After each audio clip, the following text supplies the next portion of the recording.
हाँ, नमस्ते। वो असल में ये शुरू हो रहा है लाइव, तो मैं थोड़ी देर से बात करता हूँ। हाँ, हाँ, हाँ, हाँ, ठीक है। Okay, okay, okay. हुँ, हो गया। वाइब्रेशन पे कर रहे हैं हम इसको। कर दें मिनिमम? हाँ, अर्पण जी। अच्छा, हो जाऊँ? दिख रहा हूँ ना? दिख रहा हूँ ना मैं? अच्छा, ठीक।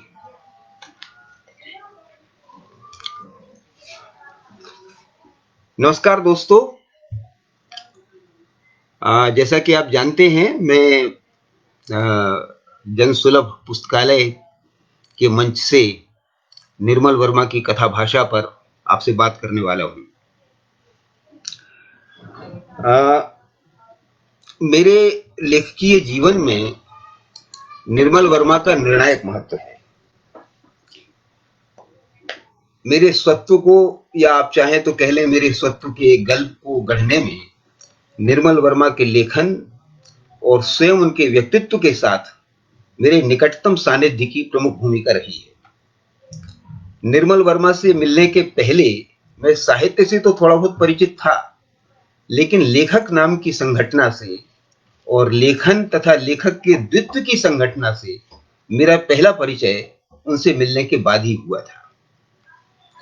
यह संयोग भी यहाँ विशेष रूप से उल्लेखनीय है कि उनको पढ़ने के साथ ही मैंने अपने भीतर उन विमर्शात्मक संवेगों को और उस भाषा को पहचानना शुरू किया था, जो बाद के दिनों में उस रूप में संहत हुए जिसे आमतौर से आलोचना कहा जाता है, जिसकी शुरुआत भी संयोग से उन्हीं की एक कृति एक चित्रा सुख पर लिखे गए मेरे पहले निबंध के साथ हुई थी।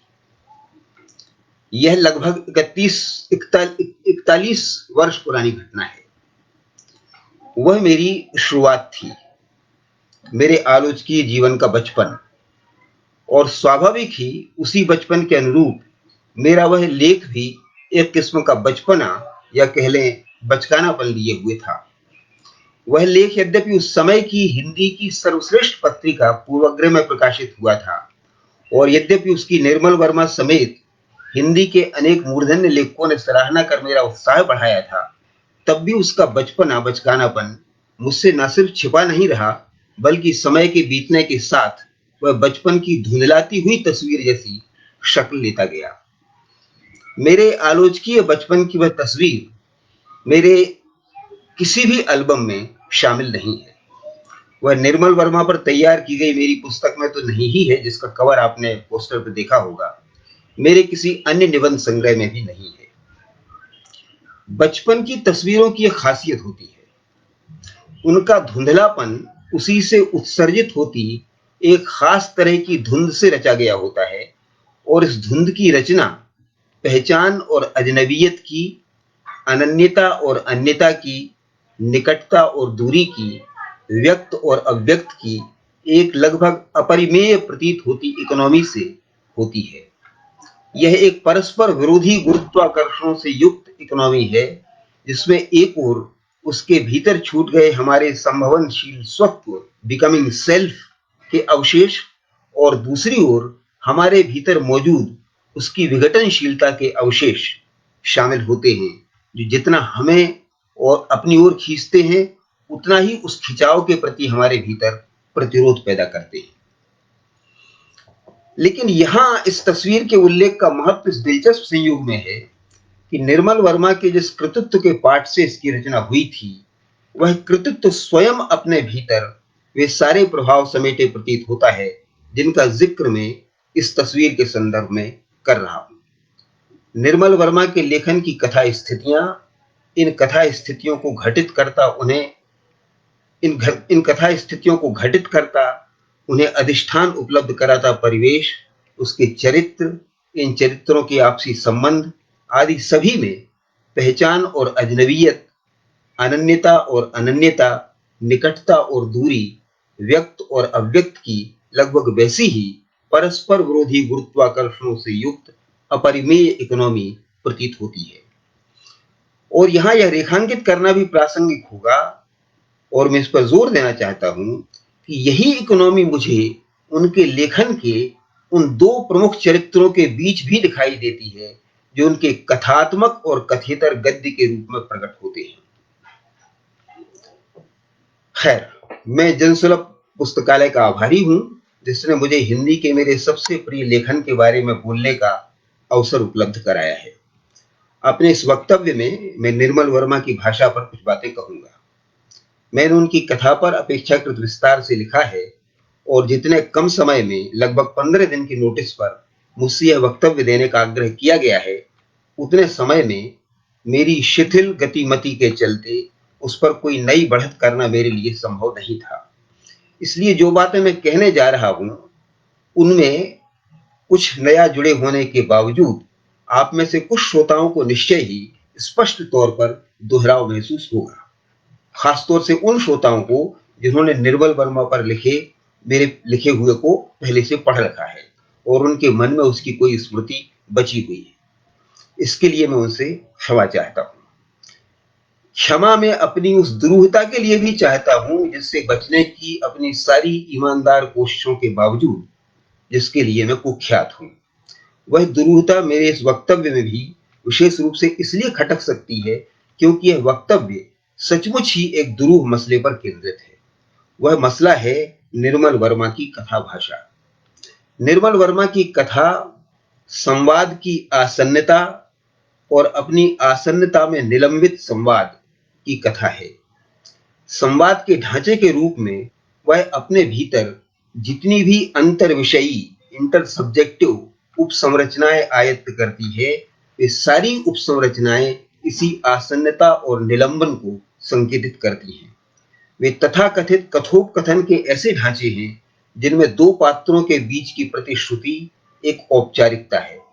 उनके कथन उन्हें एक दूसरे के निकट नहीं ले जाते, बल्कि कहानी समाप्त होते न होते वे एक दूसरे से और भी अलग लगती दूरी पर खड़े दिखाई देते हैं और सिर्फ एक दूसरे से ही नहीं बल्कि खुद से भी उनकी दूरी और भी बढ़ जाती है। उनका आत्म अलगाव और भी गहरा हो जाता है और हम पाते हैं कि उनके इस अंतराल के पीछे और कोई चीज नहीं है सिवा उन शब्दों के जो उनके बीच के संप्रेषण से जन्मे थे। आप समझ सकते हैं कि शब्द की कितनी जटिल किस्म की और कितनी समस्यात्मक भूमिका निर्मल वर्मा की कथा में है। इस वक्तव्य के लिए निर्मल वर्मा की भाषा का चुनाव मैंने मुख्यतः इस वजह से किया है क्योंकि जहां एक ओर यह भाषा व्यापक रूप से पाठकों आलोचकों का ध्यान आकर्षित करती रही है, वहीं दूसरी ओर इस बात को समझने की कोई कोशिश नहीं की गई है कि वह निर्मल वर्मा के कथा साहित्य में क्या भूमिका निभाती है। इस वक्तव्य में हम इसी भूमिका को समझने की कोशिश करेंगे, लेकिन इसके पहले थोड़ी सी बात इस पर करते हैं कि सामान्य बोलचाल में और साहित्य में भाषा की स्थिति में क्या फर्क होता है। सामान्य बोलचाल में भाषा को एक माध्यम की तरह बरता जाता है। जब हम बोल या सुन रहे होते हैं तो सामान्यतः हमारा ध्यान इस बात पर नहीं होता कि हम बोल या सुन रहे हैं, बल्कि उस बात पर होता है जिसके बारे में बोला या सुना जा रहा है। हमारा बोलना और सुनना हमारे आवेगों, विचारों, सूचनाओं और इन सब की क्रियाओं, प्रतिक्रियाओं आदि से इस कदर आक्रांत होता है कि स्वयं बोलने और सुनने की क्रिया पर ध्यान देने के लिए वहां कोई गुंजाइश नहीं होती, शायद जरूरत भी नहीं होती। दूसरे शब्दों में ऐसी स्थिति प्रायः नहीं होती जहां बोलना और सुनना भी बोलने और सुनने का कथ्य हो। इस तरह के भाषा व्यवहार में वक्ता श्रोता के मन में माध्यम की यानी भाषा के होने की चेतना नहीं होती। ऐसे भाषा व्यवहार में दक्षता या प्रभाव उत्पादकता की कसौटी भाषा के व्यावहारिक मूल्य के प्रति सजगता में देखी जाती है, भाषा के होने के प्रति सजगता में नहीं। इस भाषा व्यवहार में भाषा के होने के प्रति स्मृति और उसके व्यावहारिक मूल्य के प्रति अतिशय सजगता शब्द को मानो करेंसी में बदल देती है, जिनका क्षरण भी जाहिर है करेंसी की भांति ही होता रहता है। लेकिन बावजूद इसके कि हमारे कथा साहित्य के किरदार या उसके वाचक आख्याता नरेटर हमारी ही तरह भाषा को उसके व्यावहारिक मूल्य के स्तर पर बरतते हुए उसका व्यवहार करते हैं, साहित्य को इस अर्थ में इस स्थिति का अपवाद माना जाना चाहिए कि वहां भाषा महज व्यवहार का साधन होने की बजाय स्वयं रची या गढ़ी जाती है। वहां वह जन्म और पुनर्जन्म लेती है, संस्कार और शिक्षा दीक्षा ग्रहण करती है।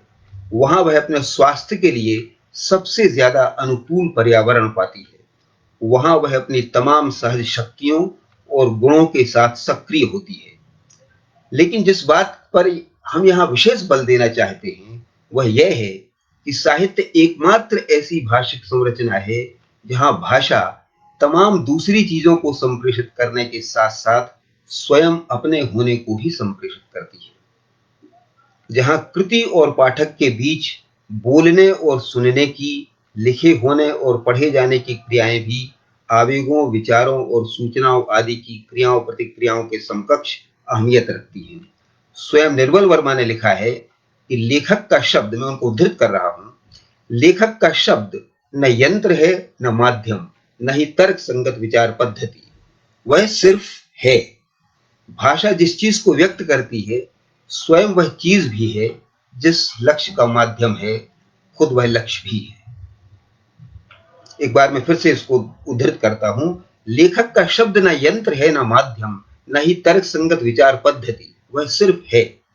भाषा जिस चीज को व्यक्त करती है स्वयं वह चीज भी है, जिस लक्ष्य का माध्यम है खुद वह लक्ष्य भी है।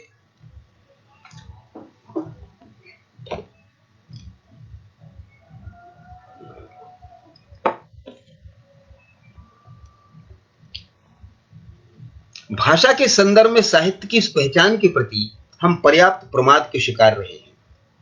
कृति की भाषा के साथ हमारी आलोचना का संबंध ज्यादातर उदासीनता का रहा है, या यह संबंध उस तरह विवादास्पद तो कभी नहीं रहा जिस तरह कभी कभार ही सही वह उन चीजों के साथ रहा है जिन्हें कृति के सरोकार, विश्वास, विचार, विचारधारा, दृष्टि, अनुभव, संवेदना आदि कहकर पुकारा जाता है।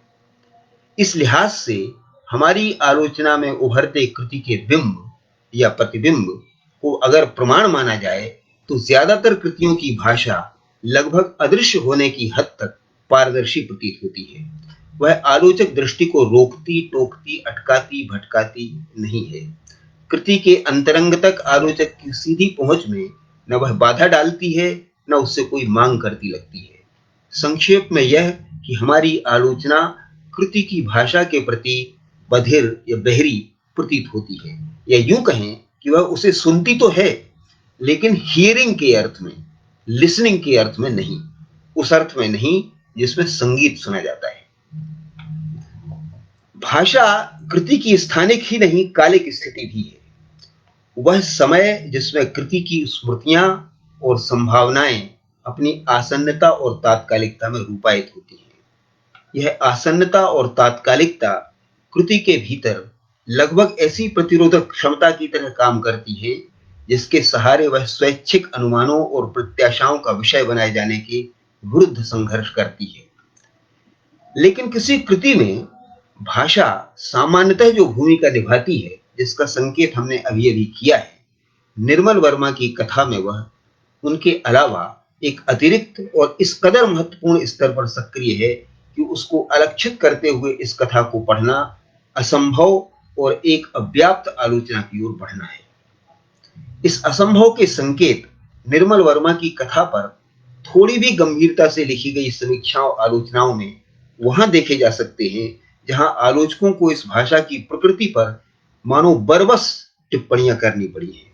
उदाहरण के लिए नामवर सिंह कहते हैं, उनकी भाषा में नवजातक की सी सहजता और ताजगी है। उनका गद्य शुद्ध गद्य है, ठेठवाचक शब्द, विशेषणहीन संज्ञाएं, उपमा रहित पद तथा स्वतंत्र वाक्य। गद्य की रुखाई से भी वे स्थितियों के अनुरोध से कवित्वपूर्ण प्रभाव उत्पन्न कर ले जाते हैं।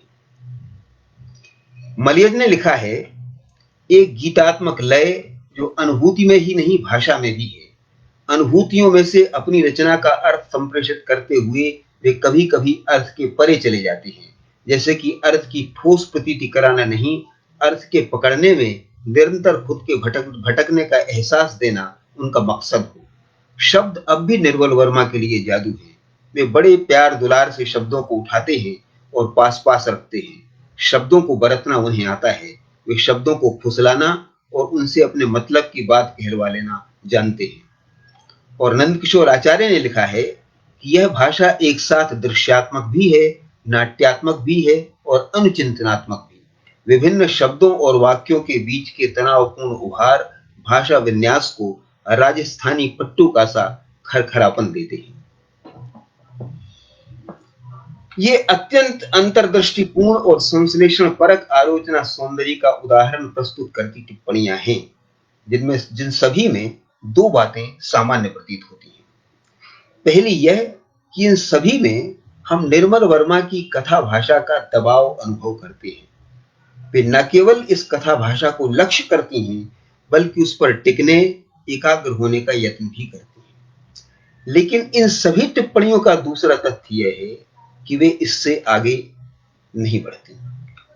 भाषा पर टिकने, झुकने और एकाग्र होने के बावजूद वे उसमें ऐसी कोई राह नहीं खोज पाती जो इन्हें इस कथा क्षेत्र के भीतर ले जा सके। वे कथा के संदर्भ में, भाषा की स्पेस वैल्यू के संदर्भ में भाषा को नहीं पढ़ती। वे उसे कथा की विशेषता की तरह पढ़ती हैं। यह अकारण नहीं कि भाषा को कथा के अर्थोन्मीलक संकेतों की तरह पढ़ने की बजाय वे उसके अर्थ को लोडेड विशेषणों के सहारे प्रतिरोध देने की कोशिश करती हैं। जादू की कुंजी, मंत्र, कविता, प्रगीत, नाटक, संगीत आदि ऐसे ही विशेषण हैं। भाषा के संदर्भ में आलोचना की जड़ता, इनर्शिया की सामान्य स्थिति को देखते हुए ये टिप्पणियां इस आलोचना देह को लगते ऐसे झटकों की तरह देखी जा सकती हैं, जो इस बात के संकेत हैं कि निर्मल वर्मा की कथा में भाषा एक सतत परिवर्तनशील बल के रूप में मौजूद है, जिसके चलते इस कथा के भीतर बैठने वाली कोई भी आलोचना अपनी गति में न तो शांत रह सकती है, न ही अचर बनी रह सकती है।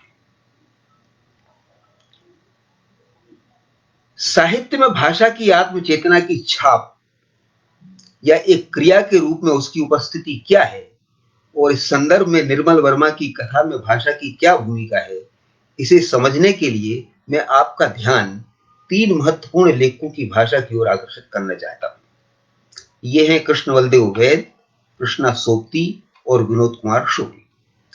अपनी दुनियाओं के स्तर पर नितांत भिन्न ये तीनों ही लेखक भाषा की अभिभूत कर लेने वाली उपस्थिति के मामले में एक ही जमीन पर खड़े दिखाई देते हैं। ये ऐसे लेखक हैं जिन्हें इनके अत्यंत सूक्ष्म पर्यवेक्षणों और समृद्ध अनुभव जगत के अलावा मातृभाषा की अभिभूत कर लेने वाली उपस्थिति के सौंदर्य के लिए भी पढ़ा जा सकता है। इस उम्मीद में कि आपने इन तीनों को पढ़ रखा है, मैं यहां सिर्फ कृष्ण बलदेव वैद का एक उद्धरण पेश कर रहा हूं, जो भाषा के साथ अपनी उद्दाम हिंसक क्रीड़ा के लिए विशेष रूप से जाने जाते हैं। मैं वैद का एक उद्धरण दे रहा हूं। शुरू कहां से किया जाए? ब्रह्म से या भ्रम से, कार्य से या कारण से, कर्तारम से या अकर्तारम से, कर्म से या मर्म से, आह से या चाह से, समय से या स्थान से, राग से या रोग से, तप से या ताप से, इधर से या उधर से, भीतर से या बाहर से, बोध से या शोध से, शक से या शिकायत से, समष्टि से या व्यष्टि से, समस्या से या समाधान से, नीति से या नियति से, वहशत से या दहशत से, मौन से या मुस्कान से, धैर्य से या अधरंग से, मोह से या मल से, भय से या कैसे, ऊब से या आग से, मुर्गी से या मिर्गी से, शिव से या शव से, ओम से या अहम से, शहर से या शून्य से, शोर से या संगीत से, परिवार से या प्रहार से, शिशु से या शिश्न से, धरा से या धुरी से, कला से या कलह से, बेसुआ से या बांझ से, खून से या खराश से, घर से या घूरे से, सोच से या शौच से, पात्र से या पाठक से। ये निरे अनुप्रास नहीं है। भाषा की अपनी आवाज वैद के यहां, जैसे कि कृष्णा सोबती और विनोद कुमार शुक्ल के यहां भी इतनी मुखर है कि इनका गल्प पढ़ते हुए हमारा ध्यान जितना उसमें प्रतिबिंबित कथ्य पर जाता है, उससे कम ध्यान उस दर्पण पर नहीं जाता जिसमें यह कथ्य प्रतिबिंबित होता है। यह अनुभव को प्रस्तुत कर स्वयं ओझल हो जाने वाली भाषा नहीं है, बल्कि स्वयं अनुभव के रूप में घटित होने और इस तरह हमारे अनुभव और स्मृति का हिस्सा बन जाने वाली भाषा है। लेकिन निर्मल वर्मा की यहां भाषा महज अनुभव या सौंदर्य का विषय नहीं है। यहां वह एक केंद्रीय फलन, फंक्शन, एक नियामक क्रिया है। कहा जा सकता है कि जिन लेखकों का हमने अभी उल्लेख किया है, उनकी यहां भी भाषा एक क्रिया है और सकर्मक, ट्रांजिटिव क्रिया है। लेकिन यह ध्यान देने की बात है कि वह लेखक कृति पाठक जैसे संप्रेषणात्मक ढांचे के कृति से बाहर के परिप्रेक्ष्य में ही एक सकर्मक क्रिया है। कृति की अंतर्वर्ती डायनेमिक्स के संदर्भ में वह एक अकर्मक क्रिया है। होना एक अकर्मक क्रिया है और अपनी अभिभूत कर लेने वाली उपस्थिति के बावजूद भाषा इन लेखकों की कृतियों में सिर्फ है। दूसरे शब्दों में ये कृतियां भाषा की कर्म भूमि न होकर उसका अधिकरण है। यहां एक क्रिया के रूप में भाषा का कर्म, ऑब्जेक्ट, स्वयं उसका करता है। वह जो उसे लिखता है वह उसी पर घटित होती है, उसी को प्रकाशित करती है, उन्हें नहीं जिनके बीच वह बोली या लिखी जाती है। जो चरित्र या नरेटर उसे बोलते हैं, वे उसमें कुछ बोलते हैं। इस कुछ के साथ साथ स्वयं उसे नहीं बोलते, उसे सिर्फ इन कृतियों के लेखक बोलते हैं। भाषा के प्रति संवेदनशीलता के संदर्भ में हमारा ध्यान इन कृतियों और इनके लेखकों पर जाता है, इनके चरित्रों पर नहीं जाता। भाषा का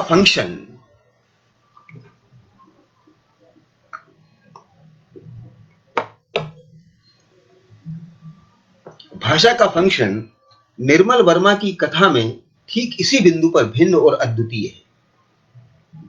निर्मल वर्मा की कथा न केवल पाठक को संबोधित होती है, वह न केवल संबोधन के इस आत्यंतिक कर्म को पाठक के अनुभव या स्मृति का हिस्सा बना देती है, बल्कि उतनी ही शिद्दत के साथ उसे अपने चरित्रों के माध्यम से आभ्यंतरीकृत भी करती है। जिस क्षण उनकी कथा भाषा पाठक की चेतना में एक अनुभव की तरह घटित हो रही होती है, उसी क्षण एक भाषा उस कथ्य की आंतरिक भूमि पर, उस कथा की आंतरिक भूमि पर उसके चरित्रों के बीच भी घटित हो रही होती है। ये दो क्रियाशील भाषाएं जब एक दूसरे की ओर मुड़कर देखती हैं, तो वे उस कथा का कथ्य बनती हैं जिसे हम निर्मल वर्मा की कथा कहते हैं। मैं आपके सामने निर्मल वर्मा की कहानियों के कुछ कुछ उद्धरणों के कुछ बिखरे हुए अंश रखता हूं। आप बुरा ना माने तो मैं एक बात कहूं, नहीं आप गलत ना समझे। पार्क में यही एक मुश्किल है, इतने खुले में सब अपने अपने में बंद बैठे रहते हैं। आप किसी के पास जाकर सांत्वना के दो शब्द भी नहीं कह सकते। आप हंस रहे हैं? नहीं, मेरा मतलब कुछ और था।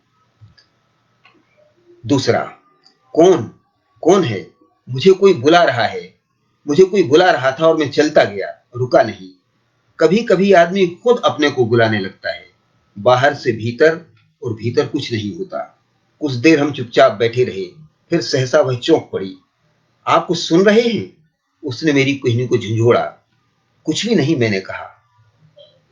जब हम पार्क को छोड़कर आगे बढ़े तो उसने प्रश्न भरी निगाहों से मेरी ओर देखा, जैसे वह अपने किसी सुरक्षित घेरे से बाहर जा रही हो।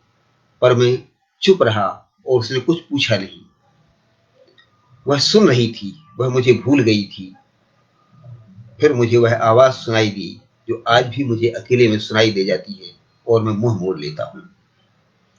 मैं 10 तक गिनती गिनूंगा। ये अगला उद्धरण है। मैं 10 तक गिनती गिनूंगा, उसने सोचा। इस बीच कुछ नहीं बोलूंगा। वह फोन बंद कर देगी और खतरा टल जाएगा। मन में आया, कह दे, इरा आज नहीं, आज मुझे काम है। काम? वह उसकी आवाज को पकड़ लेगी, मरोड़ कर उसका झूठ निचोड़ देगी। पर वह चुप हो गई। वह देख सकता था उसके स्वर का पीलापन जो फोन के सन्नाटे पर छितरा आया था, डूबा हुआ अपनी गूंज की तस्वीर दीवार पर खींचता हुआ। वह पूछती नहीं थी, वह देखती भी नहीं थी, वह बीच का रास्ता निकाल लेती थी, देखने और पूछने के बीच, जिसे वे जानना कहते थे। वह खुद अपने से बोलने लगता था। Hello, hello. फैटी का स्वर उसे चौंका देता। वह सुन्न सी खड़ी रहती। हेलो, हेलो, हेलो, और तब सन्नाटा हो जाता। वह रिसीवर रख देता और वह फोन पर धीरे से कहती, फैटी, यह मैं हूं। मैं सिर्फ तुम्हारी आवाज सुनना चाहती थी।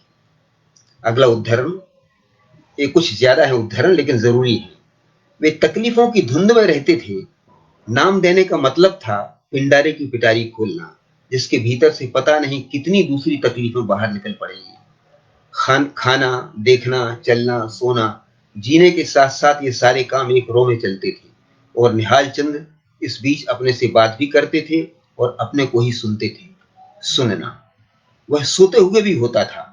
निहाल चंद्र लेटे रहते, आवाज को अपनी गति से पास आने देते, न हिलते न डुलते, दम साध कर दिल को ढांपे रहते। उन्हें अंदेशा होता, जरा सी हरकत करेंगे तो वह बिदक जाएगी, जंगल की अन्य अनर्गल आवाजों में खो जाएगी। अगला, लड़की जिस तरह कभी झूठ नहीं बोलती थी, वह कभी सीधा सच नहीं बोल पाता था। दुकान के भीतर लड़की की भाषा मोहनजोदड़ो की लिपि जैसी होती थी।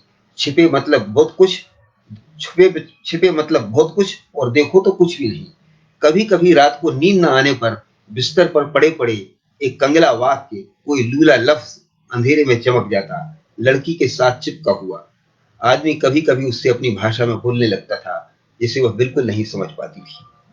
अगला, यह सब वह कहती नहीं थी, सिर्फ सोचती भर थी। सोचा था कभी कहूंगी, वह कभी कभी नहीं आया। ना, मैं कुछ नहीं सुन रही, किंतु वह सुन रही है। वह नहीं जो गिरीश कह रहा है, किंतु वह जो नहीं कहा जा रहा है, जो उसके बाद कभी नहीं कहा गया। लतिका को लगा कि वह जो कहना चाह रही है, कह नहीं पा रही है। और अंत में लगता है हम दोनों एक ऐसी स्थिति में पहुंच गए हैं जहां शब्दों के कोई अर्थ नहीं रह जाते, जहां हम बिना सोचे समझे एक दूसरे से झूठ बोल सकते हैं, क्योंकि कोई झूठ मानी नहीं रखता। लगता है शब्दों का झूठ सच हमसे नहीं जुड़ा है, वे अपनी जिम्मेदारी पर खुद खड़े हैं। दोस्तों, ये एक बहुत ही संक्षिप्त सा नमूना है, क्योंकि जिस तथ्य की ओर संकेत करने के लिए मैंने ये कुछ ज्यादा ही उद्धरण दिए हैं, निर्मल वर्मा की कथा में उनकी व्याप्ति इतनी सघन और नियामक है कि ये उद्धरण उसे दिखा पाने में सक्षम नहीं है। यह निर्मल वर्मा की कथा में वाक कर्म, एक्ट ऑफ स्पीच की उपस्थिति का तथ्य है। यह कर्म, जैसा कि हमने कहा, इतना व्यापक, सघन और नियामक है कि निर्मल वर्मा की लगभग समूची कथा जैसे इस कर्म की चरितार्थता के लिए बुनी गई प्रतीत होती है। इस कथा क्षेत्र में प्रवेश करना इसीलिए एक अत्यंत आविष्ट वाक क्षेत्र में, एक चार्ज्ड सीमेंटिक फील्ड में प्रवेश करना है। बोलना, सुनना, चुप रहना, न कहना, कहकर भी न कहना, अर्थ लगाना, अर्थ न लगा पाना, ये सब निर्मल वर्मा की कथा में निरंतर घटित होती घटनाएं हैं। निरंतर जारी ऐसे विस्फोट जिनसे उत्पन्न विकिरण की उजास ही वस्तुतः इस कथा पिंड के रूप में दृश्यमान होती है। यही इसकी ऊर्जा और ताप का स्रोत है। चरित्र, घटनाएं, जगहें, वस्तुएं, भाव, विचार आदि एक ओर इस उजास से प्रकाशित हैं, तो दूसरी ओर इस तरह प्रकाशित होकर वे इस उजास के प्रकट होने के लिए आधार सामग्री है। निर्मल वर्मा की भाषा में निश्चय ही इंद्रियता है, लेकिन यह इंद्रियता उसके रूप, रस, गंध, स्पर्श के प्रति संवेदनशील होने से अधिक शब्द के प्रति अति संवेदनशील होने में है। वह श्रोत्र और वाक की डायनेमिक्स से जन्म लेती भाषा है, जिसमें ज्ञान और कर्म की शब्द में निहित या शब्द सापेक्ष शक्ति न केवल उजागर होती है, बल्कि कथा के माध्यम से मनुष्य की आधारभूत शक्ति के रूप में चरितार्थ होती है। शब्द इसी अर्थ में निर्मल वर्मा की कथा का आदि बल है, उसका लिबिडो। बोलना और सुनना, इसमें एक तरह की संवाद धर्मिता का संकेत निहित प्रतीत होता है, जबकि स्थिति ज्यादातर इसके विपरीत है। निर्मल वर्मा के यहां ऐसा अधिक से अधिक ऊपरी तौर पर ही होता है कि बोलना जस का तस और तत्काल प्रतिश्रुत हो, जस का तस और तत्काल सुना जाता हो। जो बोला जाता है वही नहीं सुना जाता। बोले गए का अर्थ सुनने वाले की चेतना में विद्यमान अर्थ से टकराकर ध्वनित होता है। सूखा कहानी के डॉक्टर देव जब कहानी की नायिका से यह पूछते हैं, आप कहाँ रहती हैं, तब ऊपरी तौर पर नितांत भौगोलिक संदर्भ लिए यह एक अविधात्मक प्रश्न ही है, लेकिन नायिका के जवाब में इस प्रश्न की प्रतिश्रुति वह नहीं रह जाती जब वह कहती है, यहां से आपको दिखाई नहीं देगा। मैं उनके पास चली आई। मैं भी पहली बार अपने शहर को इतनी ऊंचाई से देख रही थी। यहां मैं डॉक्टर देव की ऊंचाई और उसके प्रति नायिका के आकर्षण के संदर्भ में नायिका के कथन की व्यंजना को नहीं, बल्कि डॉक्टर देव के प्रश्न की उस प्रतिश्रुति को रेखांकित करने का प्रयास कर रहा हूं, जिसका पता हमें नायिका के कथन की व्यंजना से चलता है। इसी तरह चरित्रों या नैरेटर के कथन तत्काल प्रतिश्रुत नहीं है। वे एक समय में किए जाकर दूसरे समय में सुने जाते हैं, और समय की यह विविधता भूत वर्तमान भविष्य की सोपान धर्मी विविधता नहीं है। वह एक ही समय में समय की अनेकता है। समय निर्मल वर्मा का हर चरित्र अपने निजी समय में रहता है। हर पात्र अपने समय के भीतर से बोलता है और दूसरे के बोले हुए को अपने समय के भीतर सुनता है। समयों के बीच वाणी की इस आवाजाही का ही एक यह नतीजा है कि निर्मल वर्मा की भाषा देह हमेशा समय के धूल कणों में लिथड़ी दिखाई देती है। इस अर्थ में ये संवाद और संबोधन नहीं है। उनमें संप्रेषण की पूर्वापेक्षा या तो नहीं ही है या अनिवार्य नहीं है। न ही उनमें युक्तिपरकता या कैफियत है। जो बोला गया है उसमें एक तरह का कालिक श्लेष है। उसमें एक से अधिक समय संश्लिष्ट है। अपने उच्चारण समय में प्रकट होते हुए भी अपने अर्थ में उसका सूत्र किसी दूसरे समय के साथ जुड़ा हुआ है। भाषा में समय का यह श्लेष बोलने और सुनने को एक अनोखी शक्ल देता है। बोलना और सुनना, जो बोला जा रहा है और जो सुना जा रहा है, और अंततः वह सामग्री जिसमें यह समूचा निकाय निबद्ध है, प्रत्येक चीज एक श्लेष की शक्ल में प्रकट होती है। बोलना निर्मल वर्मा के यहां कथन या स्टेटमेंट नहीं है।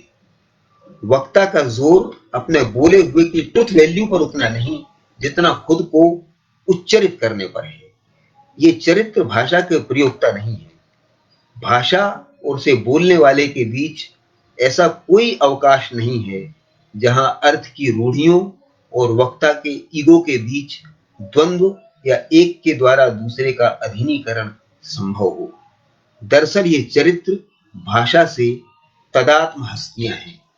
भाषा के जल में उठती हुई लहरें, भाषा में उत्पन्न नए अर्थ। वे भाषा में प्रतिबिंबित नहीं है। इसके विपरीत वे भाषा की अपनी संशयात्मक, अनिश्चयात्मक और अधूरी बनावट में ध्वनित या चरितार्थ हैं। वे सांचे हैं जो अब नहीं हैं, लेकिन जिनके कभी होने का पता हमें उस भाषा से चलता है जो इन सांचों में ढली है। उनके समूचे रूपाकार, एक एक भंगिमा बारीक से बारीक तफसील की छाप लिए हुए। लेकिन स्मरणीय है कि इस विशिष्ट छाप के बावजूद यह भाषा है जिस पर यह छाप है, और जो इस छाप के चलते अपने टेक्सचर की पर्याप्त प्रांजलता के बावजूद अपने स्ट्रक्चर में अत्यंत अर्थगर्भी और जटिल है, लगभग एक कूट की तरह, कूट की भांति। सूखा कहानी की नैरेटर एकांत में बैठे चरित्र नायक डॉक्टर देव को देखकर कहती है, उदाहरण, एक बार इच्छा हुई उन्हें बुलाऊं, लेकिन उनके इर्द गिर्द ऐसा घना सन्नाटा था कि मैं उसे एकाएक तोड़ना नहीं चाहती थी। किसी व्यक्ति को देखना जब उसे मालूम ना हो कि उसे देखा जा रहा है, एक अजीब अनुभव है। उसकी देह एक गुप्तचर की तरह अपने पोड में विचित्र संदेश देने लगती है, अपने अतीत, अपनी उम्र, अपनी यातनाओं के बारे में। इसलिए हम जल्दी से मुंह मोड़ लेते हैं। हम उसकी गुप्त गवाही का गवाह नहीं होना चाहते। भाषा का यह प्रच्छन्न रूपक अकारण नहीं है। निर्मल वर्मा निर्मल वर्मा का हर चरित्र कथा के एकांत में ऐसी ही एक देह है, एक गुप्तचर की तरह अपने कोड में विचित्र संदेश देती हुई। निर्मल वर्मा किसी तरह की तर्कना या परिपृच्छा इंटरोगेशन से उसे पुकार या झिझोड़ कर उसका एकांत भंग नहीं करते। वे अपनी कथा के माध्यम से इस कूटबद्ध देह वाक्य के लिए एक अवकाश रचते हैं, ऐसा घना सन्नाटा जहां इस देह के विचित्र संदेश ग्रहण किए जा सके। कूट भाषा कहते हुए हमारा संकेत निश्चय ही उसकी गूढ़ता और जटिलता की ओर है। यह बात विरोधाभासी लग सकती है, क्योंकि अपनी भासमान सतह पर वह बहुत माधुर्यपूर्ण, प्रांजल और सम्मोहक प्रतीत होती भाषा है, लेकिन ये वस्तुतः उसकी पहचान के निषेधात्मक लक्षण है। उसकी भासमान सतह पर मौजूद उसका यह आकर्षण उसकी पहचान की एक ऐसी अत्युक्ति या अतिरंजना कही जा सकती है जो आपको इस पहचान का अभ्यस्त बनाकर इस पहचान से दूर या बाहर ले जाती है। इस तरह एक स्तर पर अपनी पहचान की सम्मोहक अत्युक्ति और दूसरे स्तर पर इस अत्युक्ति को ही जैसे अपने अर्थ दुराव के संकेत में बदल लेने की उसकी क्षमता में ही इस भाषा की गूढ़ता या जटिलता है। यह गूढ़ता उस आतंक के समतुल्य है जिसकी ओर डेढ़न चूपर का चरित्र नायक संकेत करता है। वह कहता है, आपको यह बात जरा अजीब सी नहीं लगती कि ज्यादातर वही चीजें हमें अपनी तरफ खींचती हैं जिनमें थोड़ा सा आतंक छिपा रहता है। दरअसल इस चरित्र नायक की ज्यादातर उक्तियों के पीछे, मेरा मतलब है डेढ़न चूपर के चरित्र नायक की, दरअसल इस चरित्र नायक की ज्यादातर उक्तियों के पीछे ठीक वही अनुभव है जिसका हम जिक्र कर रहे हैं, पहचान और दुराव का थोड़ा सा आतंकित करने वाला श्लेष। वह कहता है, उस रात से पहले तक मैं और वह एक ही कमरे में सोते थे। उस रात से पहले तक वह और मैं एक ही कमरे में सोते थे, प्रेम करते थे, और इसी कमरे में कुछ ऐसी चीजें थीं जो उसका रहस्य थीं, लेकिन जिनमें मेरा कोई साझा नहीं था। यह चरित्र नायक जो कुछ भी अपनी बीवी के बारे में, बिल्ली के बारे में, स्त्री के बारे में कहता है, लगभग वही हम निर्मल वर्मा की कथा भाषा के बारे में कह सकते हैं। मैं एक उदाहरण दे रहा हूं जिसमें जहां बिल्ली शब्द आया है वहां भाषा और विशेष रूप से निर्मल वर्मा की भाषा रखकर के सुनिए। सच बात यह है, उद्धरण, सच बात यह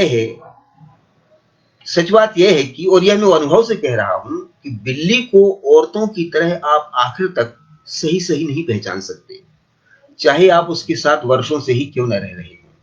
इसलिए नहीं कि वे खुद जानबूझकर कोई चीज छिपाए रखती है, बल्कि खुद आप में ही इतना हौसला नहीं रहता कि आप आखिर तक उनके भीतर लगे दरवाजों को खोल सकें। निर्मल वर्मा भाषा के इस गुणधर्म का आख्यान रचते हैं। उदाहरण के लिए स्वयं इस कहानी डेढ़ चूपर को भाषा के इस गुणधर्म के आख्यान के रूप में भी देखा जा सकता है। पहचान की अत्युक्ति और इस अत्युक्ति को ही अपने दुराव के संकेत में बदल लेने का गुण।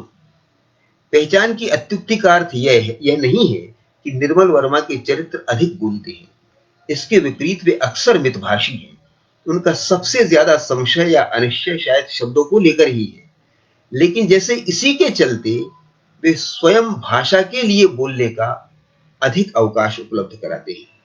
इसलिए पहचान की अत्युक्ति से हमारा आशय यह है कि यह भाषा अपनी भासमान सतह पर अपनी पहचान में अतिरंजित है। वह तत्काल और अद्वितीय रूप में पहचान ली जा सकने वाली भाषा तो है ही, ऐसी भाषा भी है जो कथा रचना के तमाम दूसरे घटकों, चरित्रों, घटनाओं, वातावरण आदि को अपने में अंगीभूत कर स्वयं कथा समय पर छाई हुई है। वह स्वयं कथानक है, वह स्वयं बोलती है, यद्यपि चरित्रों के बोलने में ही, किंतु उनके बोलने के पार जाती हुई। वह अंगी है, रस है, ध्वनि है। चरित्र, घटनाएं, वातावरण आदि उसके अंग हैं, अलंकार हैं। तब भी डेढ़ चूपर निर्मल वर्मा की एक ऐसी कहानी है जिसका चरित्र नायक लगभग वाचाल होने की हद तक बोलता है। जिसे प्लॉट कहा जाता है, वह निर्मल वर्मा की अन्य कहानियों की भांति इस कहानी में भी बहुत क्षीण है। एक तरह से यह प्लॉट स्वयं चरित्र नायक है, अपनी चारित्रिक विलक्षणता के कारण नहीं, जो उसमें यूं भी नहीं है, बल्कि उस अनुभव की विलक्षणता के कारण जिससे उसका चरित्र निर्मित होता है। यह अनुभव क्या है? स्वयं उसी के शब्दों में, उस रात से पहले तक मैं और वह एक ही कमरे में सोते थे, प्रेम करते थे, और इसी कमरे में कुछ ऐसी चीजें थीं जो उसका रहस्य थी, जिसमें मेरा कोई साझा नहीं था। इस अनुभव से वह सिर्फ अनुप्राणित ही नहीं है, एक चरित्र के रूप में निर्मित भी है। वह उस अनुभव का एक मानवीय चरित्र में रूपांतरण है। वह अपने शब्दों से नहीं, अपने होने से भी उस अनुभव का बयान करता है।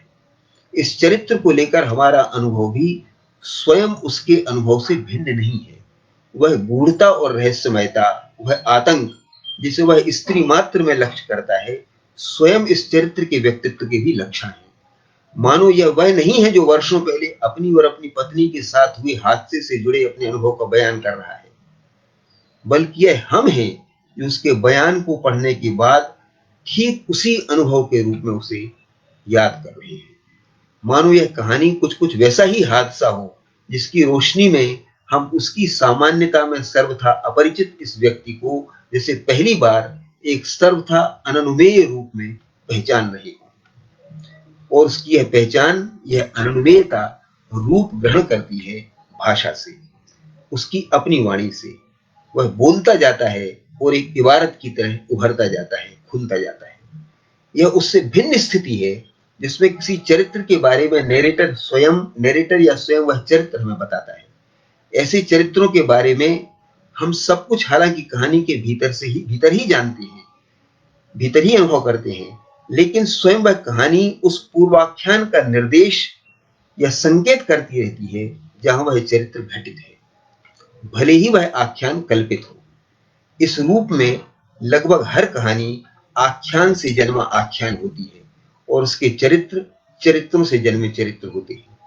1.5 इंच ऊपर का चरित्र नायक इस अर्थ में चरित्र से जन्मा चरित्र नहीं है। इसके बावजूद कि उसका अनुभव एक पूर्वता लिए हुए है, तत्वतः वह चरित्र न होकर स्वयं भाषा है। जहां तक चरित्र के रूप में उपस्थिति का सवाल है, वह एक ट्रेस या एक सांचे से अधिक कुछ नहीं है। वह सांचा जिसमें ढलकर भाषा की ही बुनियादी चारित्रिकता ने चरित्र की शक्ल ले ली है, वह नहीं है, सिर्फ एक पगडंडी है जो हालांकि उसके पैरों के निशान से ही बनी है, लेकिन जिस पर अब भाषा चल रही है।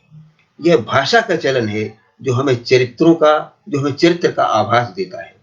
निर्मल वर्मा उस उपादान श्रृंखला को उलट देते हैं जिसमें लेखक यथार्थ के लिए, चरित्र लेखक के लिए और भाषा चरित्र के लिए उपादान बनती है।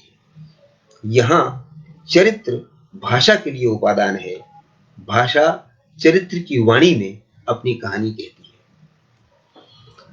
इस सांचे की परिरेखाएं, कंटूर चरित्र नायक के बयान के जिन अंशों में स्पष्ट देखी जा सकती हैं, उनमें से 2 अंश ये भी है। 2 धर्म। बेशक अगर आप चाहें तो चुप रह सकते हैं, मैं खुद चुप रहना पसंद करता हूं। आदमी बात कर सकता है और चुप रह सकता है एक ही वक्त में। दूसरा अंश, संभव है मैं गलत हूं, लेकिन जब रात को मुझे नींद नहीं आती तो अक्सर मुझे यह सोचकर हल्की सी तसल्ली मिलती है कि छोड़िए, मैं समझा नहीं सकता। चरित्र यहां जैसे एक बंदिश है, जहां भाषा का राग अपेक्षाकृत अधिक मूर्त होकर उभरता है, या चरित्र यहां अपने उन सीमांतों में प्रकट है जिनका भाषा अपनी कहानी कहने की प्रक्रिया में अतिक्रमण करती है। इस कहानी के चरित्र नायक में जो एक तरह की उत्केंद्रीयता, एक्सेंट्रिसिटी है, एक तरह की संयमित उठान जो उसी के शब्दों में 1.5 इंच ऊपर है, वह भाषा और चरित्र के बीच उस विपर्यास का नतीजा है जिसका हमने अभी संकेत किया है। हम सामान्य जीवन की तरह ही कथाओं में भी उस धरातल के अभ्यस्त होते हैं जो मनुष्य और मानवीय चरित्रों की भाषा में ढले होने से बनता है। ध्यान दें, हम सामान्य जीवन की तरह ही कथाओं में उस धरातल के अभ्यस्त होते हैं जो मनुष्य और मानवीय चरित्रों के भाषा में ढले होने से बनता है। कृष्ण बलदेव वैद या कृष्णा सोक्ति या विनोद कुमार शुक्ल की उत्केंद्रीयता से निर्मल वर्मा की उत्केंद्रीयता का फर्क यही है। इन लेखकों के यहां यह उत्केंद्रीयता चरित्रों की है जो भाषा में उनके चलन से उभरती है। निर्मल वर्मा के यहां यह क्रम उल्टा है। यहां भाषा मनुष्य और मानवीय चरित्रों में ढली हुई है। निर्मल वर्मा के चरित्र अत्यंत सामान्य हैं। सिर्फ चरित्र ही नहीं, कथा का सारा विधान, सारा परिदृश्य भी उतना ही सामान्य है। तब भी ये चरित्र अपनी इसी सामान्यता में हल्के से स्फीत दिखाई देते हैं। असल में वे दृश्यमान बनते ही इस स्फीति के कारण है। और यह स्फीति, जिसे हम एक किस्म की हाइपरनेस कह सकते हैं, अगर ये शब्द बन सकता हो तो, उनमें इस कारण पैदा होती है क्योंकि वे अपने आकार से भाषा को आकार देकर स्वयं उस निर्मिति का अद्वितीय प्रमाण बनते हैं। उनमें एक किस्म की अतिभाषिकता, हाइपरलिंग्विस्टिसिटी है, जो उन्हें हमारे समक्ष स्फीत या उत्केंद्रित रूप में प्रस्तुत करती है।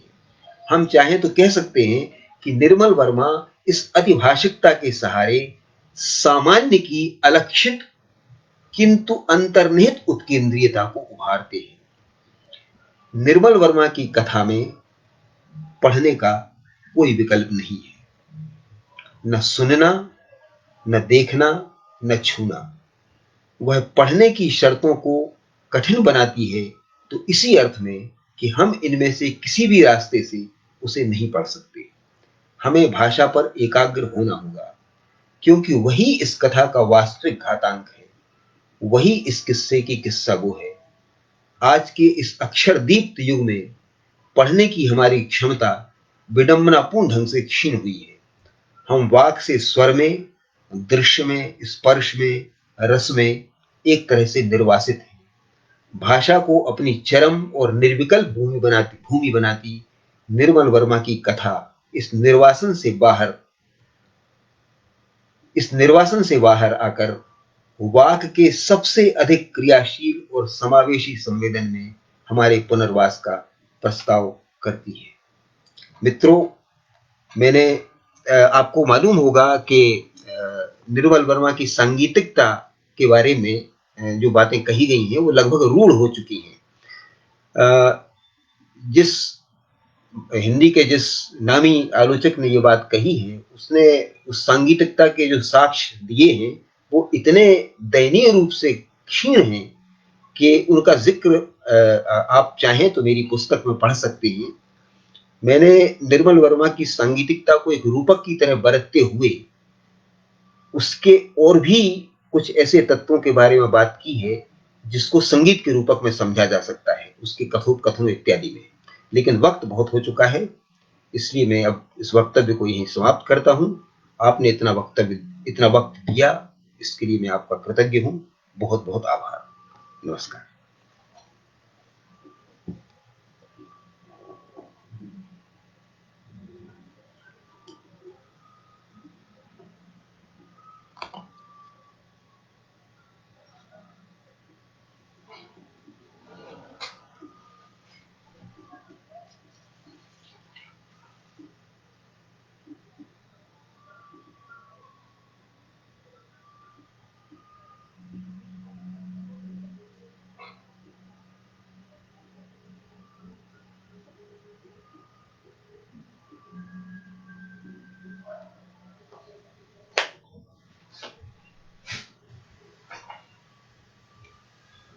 ये हो गया ना? अब मैं क्या करूं?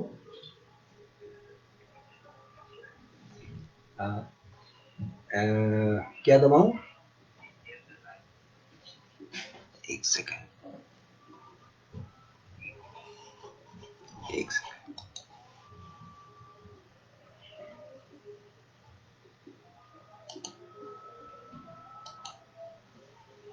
एंड लाइव, ये कहाँ होता है? हाँ, दिख गया। हाँ। अब एंड कर दें? वो पूछ रहा है कैंसिल और एंड, दो विकल्प है। If you end this video now you will be able to choose if you want to save और डिलीट इट। लेकिन सेव का ऑप्शन आता नहीं है, एक बार करके देख चुके हैं हम। तो कुछ नहीं किया था, मतलब एंड कर दिया था उस समय, तो चूंकि कुछ था नहीं, लेकिन उसमें आता नहीं। हाँ हाँ हाँ हाँ, बता रहे हैं कहने का।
जी, एंड दबा दूं?